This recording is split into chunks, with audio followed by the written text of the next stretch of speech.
আজকে নিয়ে চলে এসেছি হোমস্টে খাওয়া দাওয়ার একটা ভিডিও। ফার্স্ট দিন আমরা যখন পৌঁছেছিলাম তখন প্রায় বিকেল হয়ে গিয়েছিল। তো আমরা গিয়ে সোজা লাঞ্চে বসে গিয়েছিলাম। লাঞ্চে ছিল আমাদের ভাত, একটা ভেন্ডির সবজি ছিল, ডাল ছিল, আলুর একটা ক্রিস্পি ফ্রাই ছিল, ডিমের কারি, আচার, স্যালাড সব কিছুই ছিল। তারপরে লাঞ্চ সেরে খাওয়া দাওয়া করে আমরা একটু ঘুম দিয়েছিলাম। তারপরে সন্ধেবেলা আমাদেরকে রুমে চা আর পেঁয়াজ পকোড়া সার্ভ করা হয়েছিল। আর তার সাথে আমরা একটা মোমো অর্ডার করেছিলাম। শুনলাম ওখানেই একটা বাড়িতে আর কি ওদের নিজেদের ফার্ম আছে, ফার্ম থেকেই চিকেন দিয়ে ওরা মোমো এবং আদার্স জিনিসপত্র বানায়। তো ওখান থেকে আমরা একটা মোমো অর্ডার করেছিলাম।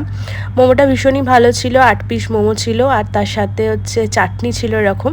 আর দাম নিয়েছিল 150 টাকা। মোমোটার ভিতরে একদম চিকেনের ঠাসা পুর ছিল এবং জুসি ছিল মোমোটা।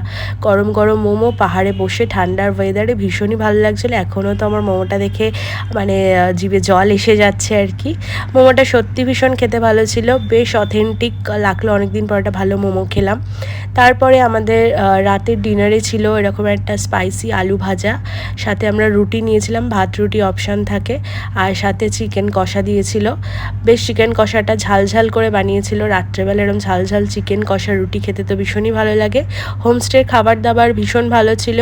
আরও খাবার দাবারের ভিডিও আসছে, তোমরা দেখতে থাকো। আমাদের চ্যানেলটা ভালো লাগলে লাইক করো, শেয়ার করো, কমেন্ট করো, সাবস্ক্রাইব করো। টাটা।